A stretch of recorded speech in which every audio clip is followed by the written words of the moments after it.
Karibu sana ndugu mtazamaji. Leo tuko na mgeni hapa, dada yetu, ambapo leo tutakwenda kuongea kitu cha tofauti kidogo. Tutakwenda kubadilisha mindset yako, tutakwenda kubadilisha namna unapofikiri. Leo tunakwenda kuzungumza jinsi gani unaweza ukatengeneza future yako iliyo bora. How to create your future. Katika maisha ambayo tunaishi, tumekuwa tukisikia watu wengi sana wakizungumzia kuhusiana na future na kesho yako ya baadaye iliyo bora, na watu wengi zaidi wamekuwa wakienda mbali wakisema kwamba the future is bright. Sasa leo kwa pamoja tuko na dada yetu hapa, atajitambulisha. Tutakwenda kudiscuss ni namna gani unaweza ukatengeneza future yako iliyo bora. Karibu sana. Asante sana, mimi naitwa Miss Tisha. Yeah, okay. Sasa kwa pamoja mimi na Miss Tisha hapa tutakwenda kuzungumza ni jinsi gani kijana kuanzia miaka at least 18 na kuendelea, ni jinsi gani unaweza kutengeneza future yako iliyo bora. Katika maisha ya kawaida, Miss Ray, kuna watu wamekuwa wakisema kwamba the future is bright, si ndio? Kwamba kesho yako ni bora, si ndio? Lakini ukiangalia katika hali ya kawaida, tupige hesabu miaka 10 nyuma iliyopita, 2016, si ndio? Kwa 2016 tulikuwa tunasema the future is bright, ambapo mpaka leo ni 2026. Sasa swali ambalo tutakuachia wewe, je, ni bora kweli? Kama ni ndio, utakuwa umeona ni jinsi gani ambavyo imeweza kuwa bright, lakini kama sio, leo tutakwenda kukuelezea kwa kinagobaga ni jinsi gani unaweza kutengeneza future iliyo bora. Sasa Miss Tisha, karibu sasa utuambie tunawezaje kutengeneza future iliyo bora. Vijana wengi wa Tanzania hatujui zile qualities za how to create our future. Kuna vitu ambavyo tunatakiwa kuangalia katika jamii au katika mwenendo wa mtu binafsi ili aweze kutengeneza future yake, kwa sababu future sio kitu tu ambacho umeamka umejisikia kukifanya au kukiamua then kikatokea. Future ni kitu ambacho kina take our daily life. Kwamba lazima mtu awe anakifanya kile kitu kila siku. Unatakiwa ukiweke kile kitu katika habit. Kwa ukifanya kama tabia. Tabia ndo inajenga maisha ambayo wewe unayataka. Okay, ndio maana kuna pastor niwewe kumsikia anasema kwamba the future it is not something we enter into, is something we create, si ndio? Through everyday life. Okay, kwa hiyo ukitaka better future ni lazima uitengeneze kulingana na kile ambacho utakuwa unakifanya kila siku. Okay, kumbe sasa hapa ndio maana Robert Kiyosaki aliwahi kusema kwamba your future is created by what you do today, not tomorrow. Kwa hiyo kumbe ili uweze kutengeneza better future, kile unachokitengeneza, unachokifanya kila siku, si ndio? Ndio kinafanya wewe uweze kupata future. Kwa hiyo angalia kwenye maisha unayoyafanya, ni kitu hiki ninachokifanya kinaendana na future ninayohitaji au akiendani na ile future ninayohitaji. Qualities za ambazo vijana tunatakiwa kuzijua ili ku-create your future ni ku-visualize your future. How you visualize your future. Okay.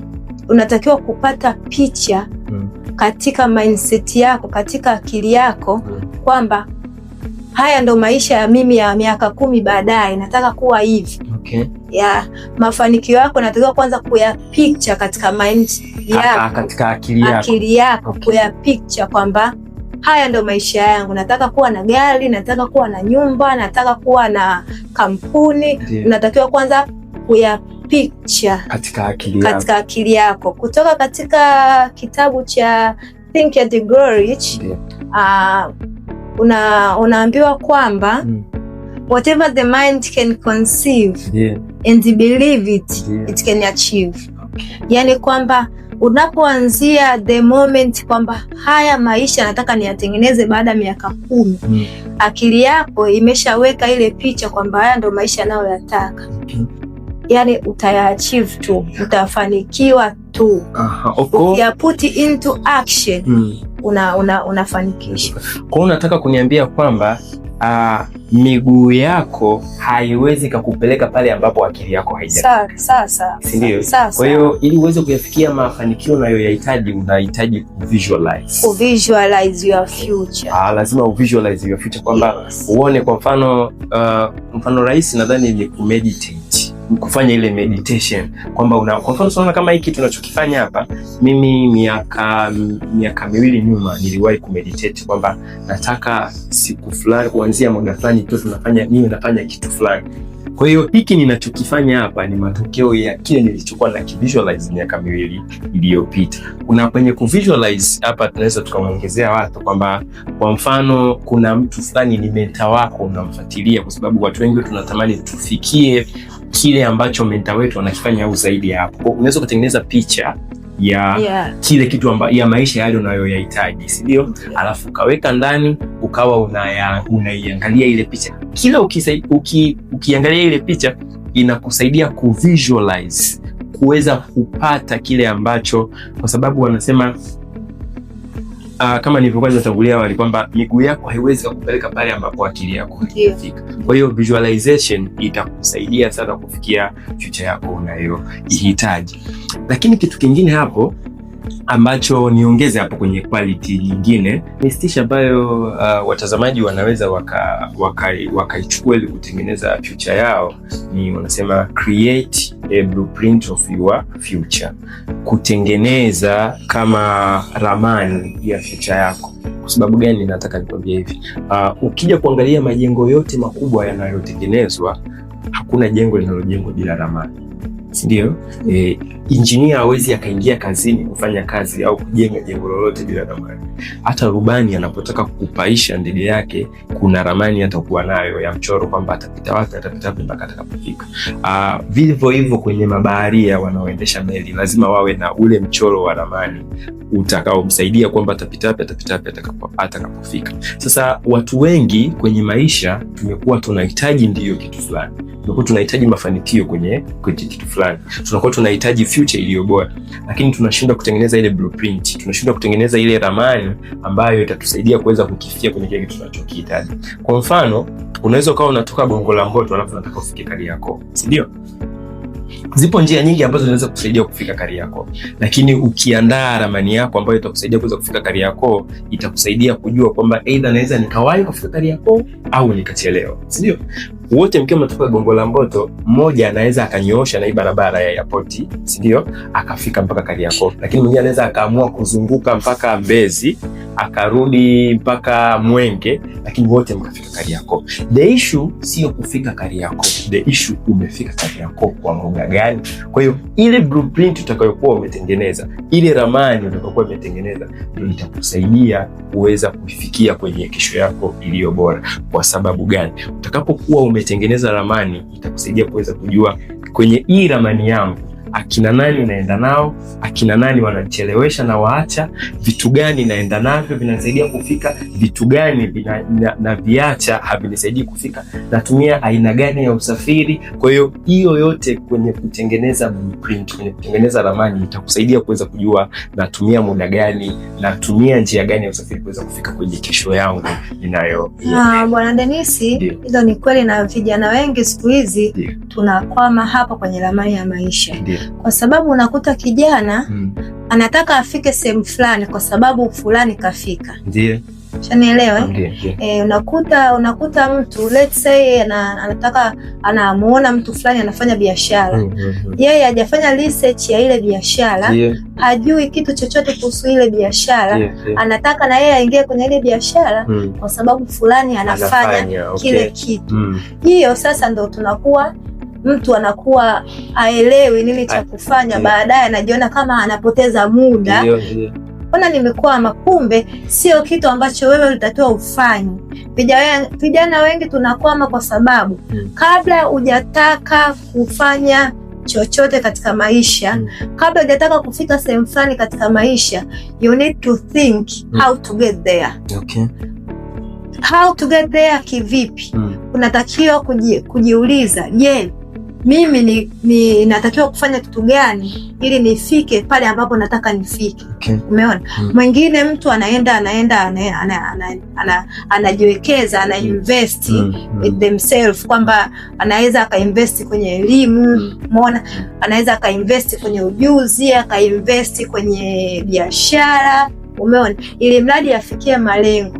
Lakini vijana wengi tunafeli, ni kwamba hatujui tufanye nini ili tufikie pale tunapokuwa. Yes. Na ndio maana niliwahi kumsikia ni Mwalimu Emilian Busara aliwahi kusema kwamba umaskini hauhitaji mipango. Yaani ukilala ukaamka unabaki kuwa maskini, ukilala ukaamka unaendelea kubaki kuwa maskini. Kwa hiyo umaskini hauhitaji mipango, ila sasa kujinasua kutoka kwenye ule umaskini ndio kunahitaji hiyo mipango, ndio kunahitaji hiyo ramani itakayokutoa pale, ndio kunahitaji hiyo blueprint ambayo itakusaidia kuweza kufika pale unapohitaji kwenye hiyo the future is bright, ambayo watu wengi tunasema kwamba the future is bright. Kitu kingine Bwana Dennis, katika ku create your future, vijana wengi tunakosea ni kwamba hatuko proactive, tuko very reactive. Kwa sababu gani? Kwenye ku create your future you need to be proactive, not reactive. Kwa maana gani? Kwa maana ya kwamba kuwa proactive ni kuchukua hatua, kama tulivyosema mwanzo kwamba ku create your future inatengeneza daily habit, sio kuamka tu. Kwa hiyo kuwa proactive ni kuchukua hatua. Usisubiri mpaka jambo likutokee ndio uchukue hatua. Yaani unasubiri mpaka jambo litokee ndio unashangaa kitu fulani kimetokea. Yes. Kwamba wewe ndio unatakiwa usababishe zile changes. Yeah. Kwa hiyo kitu tunachokwama vijana wengi ni kwamba tuko very reactive kwenye mambo ya future. Mtu kesho tuna delay sana kufanya maamuzi. Kila kitu tunamwachia Mungu. Kesho mtu anaamka anaenda maskani, akirudi tutatoboa kesho. Kwa hiyo kwamba ile inachelewesha pia, na inaweza ikakufanya wewe usifikie malengo yako mpaka siku ya mwisho. Unakuja Waswahili wenyewe wanakuambia unakuja kukumbuka shuka wakati kumesha kucha.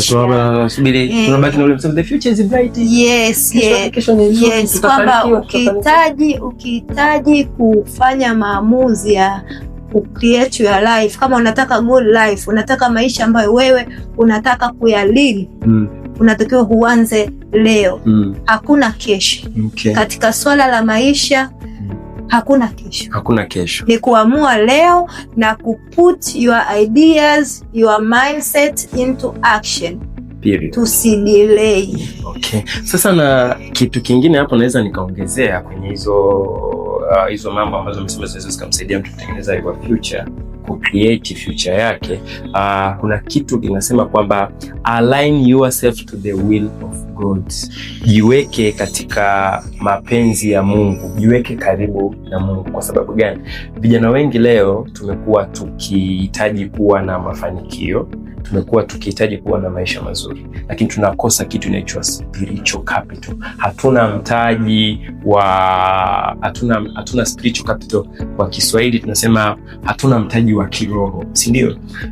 Nitakufikirisha jambo moja. Mtu anaweza akawa amesoma, ana masters ya business administration, si ndio? Ana mtaji wa let's say kuanzia milioni 20 na kuendelea, si ndio? Ana frame nzuri, ameipata Kariakoo, si ndio? Lakini bado anaenda kwa mganga. Kwa nini? Kwa sababu tayari mtaji anao, si ndio? Kwa sababu watu wengi tunaona ili uweze kufanya biashara lazima uwe na mtaji, si ndio? Mtaji tayari anao, lakini ili uweze kufanya biashara uwe na elimu ya biashara, upate location nzuri. Lakini kwa nini anaenda kwa mganga? Anachokwenda kutafuta, anatafuta spiritual capital. Kwa sababu watu wengi tunaendelea tukiwa na physical capital kwenye biashara au kwenye eneo lolote lile, tunasahau kitu kinaitwa spiritual capital. Kwa sababu unapojiweka karibu na Mungu inakusaidia wewe kukushape kuendana na ile future yako ambayo unaihitaji. Kwa sababu gani? Sometimes God doesn't change your situation. Sawa?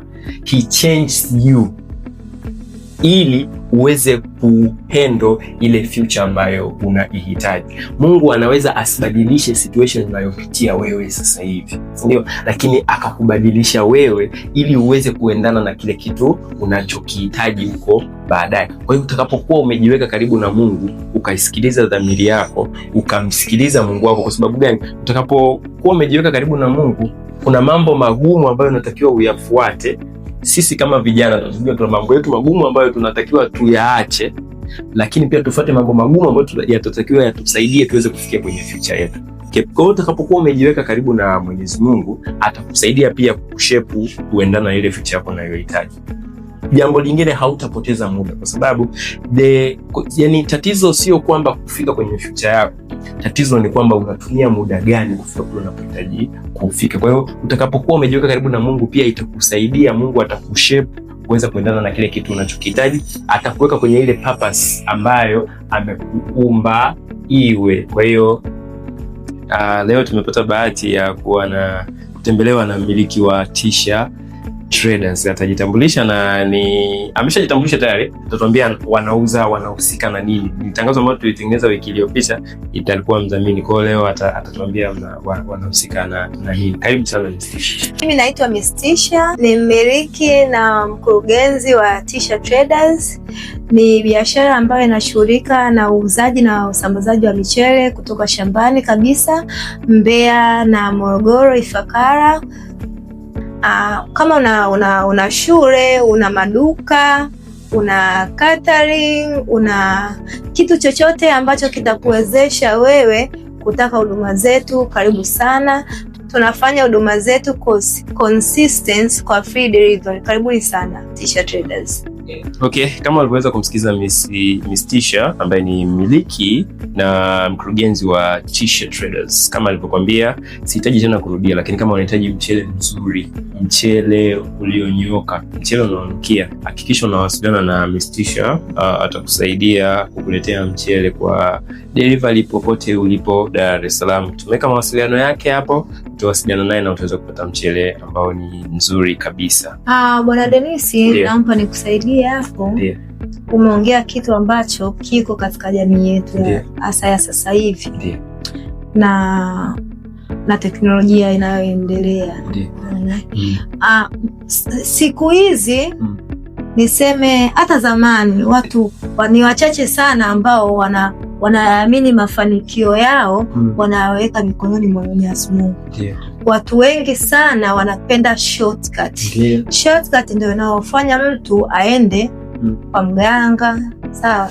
Kwa sababu sio kwamba eti leo utaamua kufanya, let's say, kufanya biashara au kutafuta kazi ukapata leo au ukapata baada ya mwezi au wiki mbili. Watu wengine wanachukua hata miaka mitatu kupata, sio kufanikiwa, kupata kile kitu ambacho kitawafanya wafanikiwe. Sasa watu wanaona kwamba kuteki ile shortcut ni kwenda kwa mganga. Umeona, mtu siku mbili tayari ameshafika. Yes. Ile inatufanya sisi tusijue nini tunataka. Umeona, kama vijana, sababu kitu kinachokinachokinzana na Mungu kinadumu kwa muda mrefu kuliko kile ambacho akikinzani na Mungu.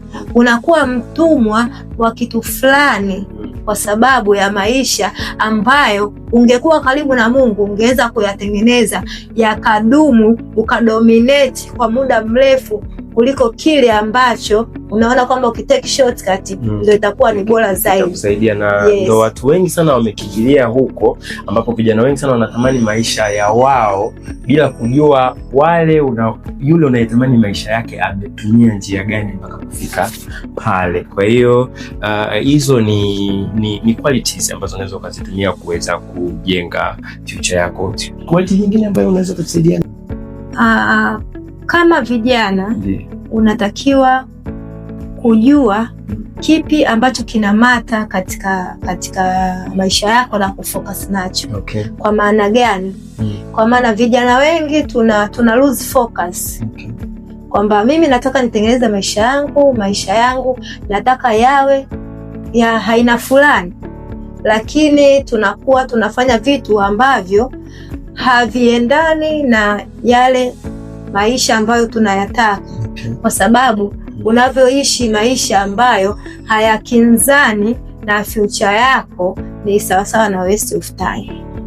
Kama unataka kuwa na biashara, kuwa na maisha fulani ambayo labda let's say wewe kuna muda umesema kuhusu mentor, labda unataka kuwa na maisha kama ya mentor fulani, unatakiwa kuangalia vitu ambavyo vitakufanya wewe kufika pale, uachane na distraction zote.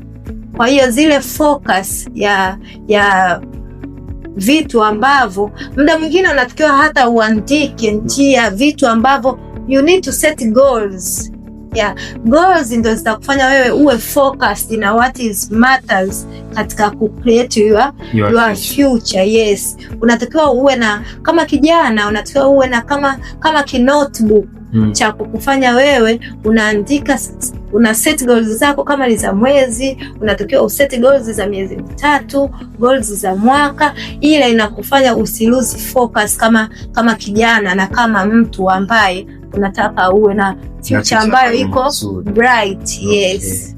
Sasa ndo hapa unakuta kwamba mtu anataka future fulani, si ndio? Lakini wanasema kama ukihitaji kuwa mtu wa aina fulani, unatakiwa uambatane pia na watu wa aina fulani. Hii ina reflect na kwenye msemo wa Bible unaosema kwamba wakiwa wapumbavu 9 ukaambatana nao, mnakuwa wapumbavu 10, hata kama wewe una hekima. Na wakiwa wenye hekima 9 ukaambatana nao, hata kama wewe ni mpumbavu, mnakuwa wenye hekima 10. Kwa hivyo hivyo hata kwenye maisha, wakiwa maskini 10 ukaambatana nao, hata kama wewe ni tajiri, mnakuwa maskini 10. Vivyo hivyo kwenye utajiri. Sasa hii kulingana na pointi yako unasema focus, tutaileta kwamba angalia marafiki wanaokuzunguka, una marafiki wa aina gani? Kwa sababu ni ngumu sana kumkuta bata anatembea na kuku. Ni ngumu sana. Kwa sababu gani? Hawaendani na kile kitu ambacho wapo, yani hawaendani. Ndio maana anasema ni ngumu sana kuwakuta walimu wana urafiki na wafanyabiashara. Sana sana labda awe ni mwalimu anataka kuanza biashara, tutakuta yuko kwenye wafanya biashara, kwa sababu kulingana na wale watu ulionao ndio watakusaidia uweze kufika kwenye ile ufocus, kufika kwenye ile future. Kwa hiyo kumbe ni muhimu kupunguza watu ukiona kama hawaendani na future yao, si ndio? Ni kweli Bwana Dennis, mimi na ushuhuda wa kuhusu marafiki. Na hiyo imenifunza kadri maisha yangu yanavyo upgrade, kuna baadhi ya watu nisiwashirikishe katika hatua zangu za kimaisha, au niwa exclude katika maisha yangu. Miaka ya nyuma kidogo, kama miaka 10 hivi, nilikuwa na marafiki ambao una kitu unaenda kumwambia rafiki, anakwambia hapana, wewe uwezi. Ndio, wewe uwezi. Na hiyo ndo nilikuwa ni watu ambao mimi wananizunguka, ni watu ambao na so called friends. Yani ni mfikiria mtu kama best friend wako, kumbe ni small minded. Kwa hiyo kama ukitaka kuwa mkubwa au ukitaka kuwa katika hatua fulani ya maisha, you need to be very selective kwenye upande wa marafiki. Yes, kwenye upande wa marafiki, kwa sababu mtu anaweza asikwendee kwa mganga Bwana Dennis, ila akishakwambia wewe uwezi, basi utoka ile inakula ndani yako. Lakini kwenye focus, kitu kingine ambacho nataka niongeze ni kwenye swala la muda. Unajua, unapokuwa na muda, unapokuwa umeutenga muda wako, kuna mahali ulisema set goals, ndio? Ukiwa umeset goals pia itakusaidia kupanga muda wako, kujua kwamba huu muda ninaupanga utanisaidia kwa kufanya vitu gani. Kwa sababu gani? Watu wengi leo tumekuwa ni watu wa kupoteza muda sana kwenye social media, kufuatilia vile vitu ambavyo havikufanyi wewe kufika kwenye kesho yako. Sana vina waste muda wako, si ndio? So mkija kuangalia, watu wote duniani tumepewa 24 hours. Zile 24 hours zimegawanyika kwenye 8-3, si ndio? kuna masaa 8 ya kulala, kuna masaa 8 ya kufanya kazi. Sasa yale masaa 8 mengine yaliyobaki yale ndio unatakiwa ufocus kwenye yale masaa 8 uliyopewa, unayatumia vipi ili kuweza kufikia kwenye kesho yako. Mdhamini wetu mwingine ni Ash Plus Investment, anapatikana pale nje ya Panda Segerea. Yes, kama unahitaji huduma za kusajili kampuni, unahitaji kusajili jina la biashara, unahitaji leseni, unahitaji online application zote, unahitaji kusafiri, huduma za visa, unahitaji passport ya kusafiria, hakikisha unafika pale nje ya Panda Segerea. Mawasiliano nimeyaweka hapo.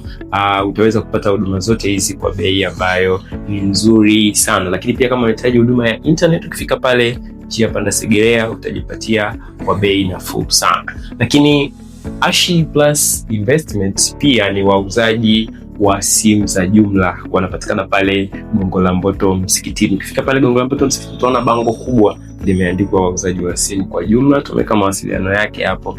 Ukihitaji simu kwa bei ya jumla kwa wakazi wote walioko Gongo la Mboto, walioko Temeke, haina haja tena kwenda Kariakoo, Chanika, haina haja ya kwenda Kariakoo, Tabata, haina haja tena kwenda Kariakoo. Ukifika pale utajipatia simu kwa bei nzuri sana. Sasa tunapokwenda kumalizia mistisha kwenye how to create your future, tunasema lazima uongeze thamani kwenye maisha yako. Add value to yourself. Kwa nini nasema hivi?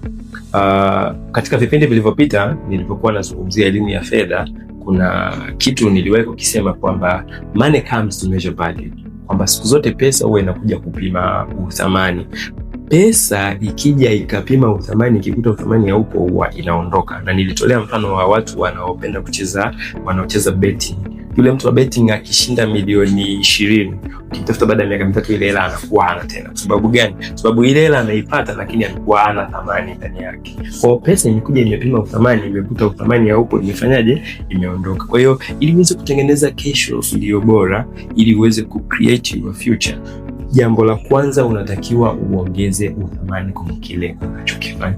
Mimi watu wengi leo hii wamekuwa wakinitafuta, watu wengi sana wakihitaji ushauri wa biashara. Mtu anakufuata anakuambia na milioni 6 nataka nianze biashara nifanye nini? Na milioni 7 nataka nianze biashara nifanye nini? Na milioni 1 nataka nianze biashara nifanye nini? Anasahau anataka akainvesti kwenye biashara wakati hajainvesti kwanza yeye. Kwa sababu gani?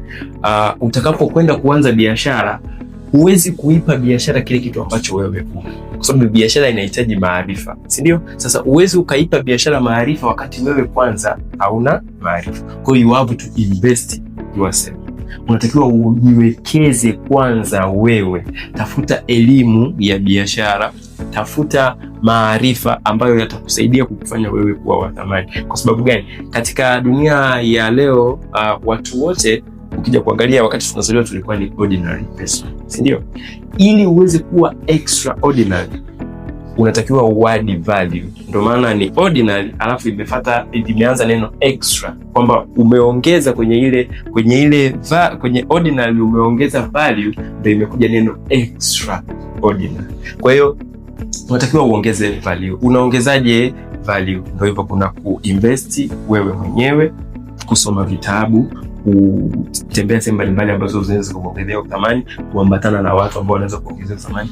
Na ukija kuangalia hiki kipengele cha add value ni kipengele kikubwa sana ambacho kinahitaji discussion ya kipindi kingine ambacho tutakuja tuongelee kwamba how to add value to yourself, kwamba unawezaje ukaongeza uthamani wewe mwenyewe kwenye maisha yako. Kwa sababu gani? Kipengele cha kuongeza uthamani ni kitu kikubwa sana. Utakapokuwa umeongeza uthamani, unakuwa kwanza wewe ni pesa inayotembea, unakuwa ni mobile money. Kwa sababu gani? Una maarifa, una skills ambazo zinakufanya watu wakuhitaji. Ukiwa mtu wa kawaida, hakuna mtu atakuhitaji wala hauwezi kujulikana. Lakini ukiwa ni mtu wa thamani, ukiwa ni mtu mwenye ujuzi, ukiwa ni mtu mwenye skills, kila mtu atatamani kuweza kuambatana na wewe. Uwezi hata kutumia nguvu kutafuta pesa. Kwa sababu gani? Pesa yenyewe inatafuta mtu mwenye thamani alafu inamfuata, si ndio? Kwa utakapokuwa na thamani itakusaidia sana kuweza kutengeneza future iliyo bora. Una chochote nistisha tumalizie, tuwaage na watazamaji? Asante sana Bwana Dennis. Katika kumalizia, mimi nilikuwa nawaambia vijana wenzangu kwamba katika safari ya maisha inatakiwa put your ideas into action. Okay. usidelay. Okay. Au anza leo. Yeah, usisubiri mpaka muda rasmi ufike. Anza leo. Usisubiri mpaka leo na kila kitu. Usisubiri mpaka muda ufike, kwa sababu hakuna muda sahihi. Hakuna muda sahihi, ni kuanza. Na pia katika ku create your future, hapo kwenye you need to think what kind of future you want. Sio kila kwa sababu fulani ana maisha haya na wewe unatakiwa kuendana na yale maisha ambayo fulani anayo. Pengine sio maisha yako ambayo wewe unayataka, au sio maisha ambayo wewe unataka kuyatengeneza. Umeona? Kwa hiyo inabidi ufuate mipaka ya maisha ambayo wewe unayataka, njia ambazo wewe unataka kupita, sio njia za mwingine. Na pia kingine, vijana wengi wamekuwa wapo tu, yani hawana future. Yes, sio kwamba hawana future, wanazo, ila ni kwamba nataka kuna wana tabia ya kulizika. Okay. Yeah. Ile kuishi kwenye comfort zone. Sasa na ndio maana hasa vijana wengi wa kimaskini kama sisi, unakuta ukitaka kutoka kwenye comfort zone yako, utasikia kijana anakwambia anajikuta na maisha kweli. Ameshajipata. Anajikuta ana maisha. Anajisikia sana. Hapana, ni kwamba tunazidi kuwa masikini, tunazidi kuwa chini kwa sababu tunaamini kwamba yale ndio maisha yetu. Kumbe sio maisha yetu, tunaweza tukayabadilisha. Asante sana. Ni haya. Sawa, tunapokwenda kumalizia kipindi chetu, nadhani kama kijana tutakuwa umeweza kujifunza mambo mengi sana yanayohusiana na kutengeneza future yako. Nataka nimalize na msemo wa Lina Joy unaosema kwamba your past never defines your future. Your past never defines your future. Yale yote uliyowahi kuyapitia huko nyuma hayadefine au hayatengenezi future yako utakayokuwa nayo kesho. Lakini mwingine ni Amidi Soda, aliwahi kusema kwamba the past is in your head. The past is in your head. The future is in your hand. Kwa hiyo kumbe watu wote tuna mikono ambayo tunaweza tukatengeneza kesho yetu. Swali ninalotaka ni kuachie leo hii, nisikilize kwa makini sana. Je, unaishi maisha uliyoyachagua au unaishi maisha ambayo maisha yenyewe yamekuchagulia? Nadhani majibu nayo. Asante sana.